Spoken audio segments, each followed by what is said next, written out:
Hello ವೀಕ್ಷಕರೇ, ಮಮತಾ ಫುಡೀಸ್ಗೆ ಸ್ವಾಗತ ಸುಸ್ವಾಗತ. ಇವತ್ತು ನಾವು ಸಿಂಪಲ್ ಆಗಿ ಕ್ಯಾರೆಟ್ ರೈಸ್ ಮಾಡೋದು ಹೆಂಗೆ ಅಂತ ಹೇಳ್ಬಿಟ್ಟು ನೋಡೋಣ.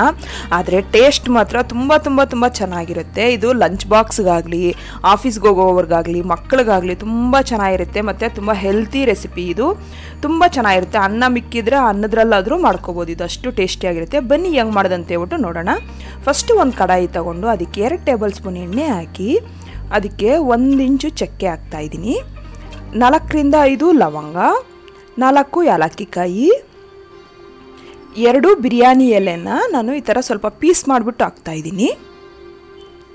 ಫಸ್ಟ್ ಟೈಮ್ ನನ್ನ ಚಾನಲ್ ನೋಡೋದಾದರೆ ಪ್ಲೀಸ್ ಸಬ್ಸ್ಕ್ರೈಬ್ ಮಾಡಿ, ಪಕ್ಕದಲ್ಲಿರೋ ಬೆಲ್ ಬಟನ್ ಪ್ರೆಸ್ ಮಾಡಿದ್ರೆ ವೀಡಿಯೋಸ್ ಎಲ್ಲ ಅಪ್ಲೋಡ್ ಮಾಡಿದ ತಕ್ಷಣ ನಿಮಗೆ ಇನ್ಫಾರ್ಮೇಷನ್ ಬರುತ್ತೆ. ಮತ್ತು 15 ಗೋಡಂಬಿನ ಹಾಕ್ಬಿಟ್ಟು ಗೋಲ್ಡನ್ ಬ್ರೌನ್ ಬರೋವರೆಗೂ ಫ್ರೈ ಮಾಡ್ಕೊಳ್ಳೇಬೇಕು, ಆವಾಗ ಅರೋಮೆಟಿಕ್ ಆಗಿರುತ್ತೆ. ಇವಾಗ ಕಟ್ ಮಾಡಿರೋಂಥ ಈರುಳ್ಳಿನ ನಾನು 1 ಈರುಳ್ಳಿನ ಕಟ್ ಮಾಡಿ ಹಾಕ್ತಾಯಿದ್ದೀನಿ. ಇದು ಸಾಫ್ಟ್ ಆಗೋವರೆಗೂ, ಅಂದರೆ ಟ್ರಾನ್ಸ್ಪರೆಂಟ್ ಆಗೋವರೆಗೂ ಫ್ರೈ ಮಾಡ್ಕೋಬೇಕಾಗುತ್ತೆ. ಈಗ ಇದಕ್ಕೆ 2ರಿಂದ 3 ಹಸಿಮೆಣ್ಸಿನ್ಕಾಯಿ ಹಾಕ್ತಾಯಿದ್ದೀನಿ. ಹಾಕ್ಬಿಟ್ಟು ಇವಾಗ ಚೆನ್ನಾಗಿ ಫ್ರೈ ಮಾಡ್ಕೋಬೇಕು. ಈಗ ಫ್ರೈ ಆದಮೇಲೆ ಇದಕ್ಕೆ ತುರಿದಿರೋ ಅಂಥ ಕ್ಯಾರೆಟು 1 ಕಪ್ ಹಾಕ್ತಾಯಿದ್ದೀನಿ. ಅಂದರೆ 1 ಕಪ್ಪು ಅನ್ನಕ್ಕೆ 1 ಕಪ್ಪು ಕ್ಯಾರೆಟ್ ತುರಿ ಹಾಕಬೇಕು. ಈಗ ಹಾಕ್ಬಿಟ್ಟು ಅದೇ ಹಸಿ ವಾಸನೆ ಹೋಗೋವರೆಗೂ ನಾವು ಫ್ರೈ ಮಾಡ್ಕೋಬೇಕು.